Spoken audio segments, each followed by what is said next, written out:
വിഴിഞ്ഞം തീരത്തും വലിയ ആവേശ കടലിരമ്പമാണ്. തങ്ങളുടെ സ്വന്തം സഞ്ജു ലോകകപ്പിൽ മുത്തമിട്ടത് കണ്ടതിന്റെ ഒടുങ്ങാത്ത ആവേശം. അങ്ങനെ ആ നാട് ഒരുമിച്ച് കണ്ട വലിയൊരു സ്വപ്നം സഫലമായിരിക്കുന്നു.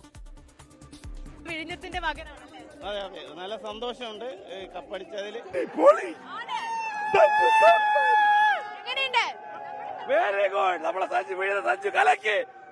അടങ്ങാത്ത ആവേശത്തിന്റെ തിരതല്ലലാണ് വിഴിഞ്ഞത്തിന്.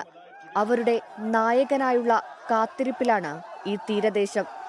നരേന്ദ്രമോദി സ്റ്റേഡിയത്തിൽ സിക്സറുകൾ പറക്കുമ്പോൾ ജന്മനാടിന്റെ ആകാശത്തും വെടിക്കെട്ട്.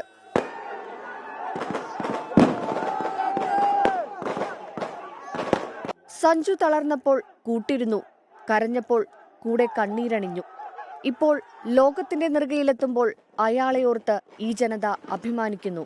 സഞ്ജു ഞങ്ങളുടെ മകനെന്ന് ആവർത്തിച്ചു പറയുന്നു. സഞ്ജു ഇവിഞ്ഞ മണ്ണിന്റെ പുളിയാണ്. സഞ്ജു വേറെ 2007 ഞാനും നിങ്ങൾ എല്ലാവരും കൈയടിച്ചത് ശ്രീശാന്തിന്റെ ഒറ്റ ക്യാച്ചിന് വേണ്ടിയാണ്. പക്ഷെ ഇന്ന് 3 മാച്ചസില് മാൻ ഓഫ് ദ മാച്ച് ആയിട്ട് പ്ലെയർ ഓഫ് ദ ടൂർണമെന്റ് ആയിട്ട് സഞ്ജു ഇന്ന് നമ്മളെ ഇവിടെ വിജയിപ്പിച്ചിരിക്കുകയാണ്.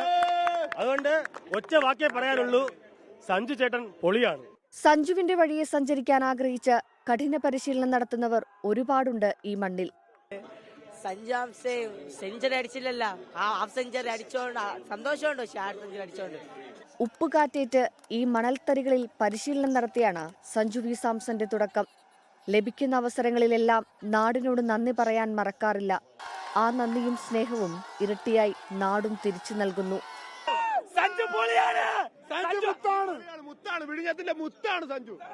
വിഴിഞ്ഞത്ത് നാമ്പിടുന്ന പുതിയ ക്രിക്കറ്റ് സ്വപ്നങ്ങൾക്ക് വെള്ളവും വളവുമായി സഞ്ജുവുണ്ട്. ഇനി ആഗ്രഹങ്ങളുടെ അങ്ങേത്തലക്കൽ നായകസ്ഥാനമെന്ന സ്വപ്നം. മലയാളിയുടെ ചുമലിലേറി ഇന്ത്യക്ക് പൊൻകിരീടം. സഞ്ജു ഞങ്ങളുടെ മകനെന്ന് വിഴിഞ്ഞത്തുകാർ ആവർത്തിക്കുന്നു. ഇനി പടയാളിയുടെ നാട്ടിലേക്കുള്ള തിരിച്ചുവരവിനായുള്ള കാത്തിരിപ്പ്. മേഘ്ന മുരളി, 24 തിരുവനന്തപുരം. ലോകത്തെവിടെയായാലും ഏത് സമയത്തും 24 വാർത്തകളും ഓഗ്മെന്റഡ് റിയാലിറ്റി പാക്കേജുകളും എക്സ്പ്ലെയിനറുകളും വിശദമായി കാണാൻ ഞങ്ങളുടെ യൂട്യൂബ് ചാനൽ നിങ്ങൾക്ക് സബ്സ്ക്രൈബ് ചെയ്യാം.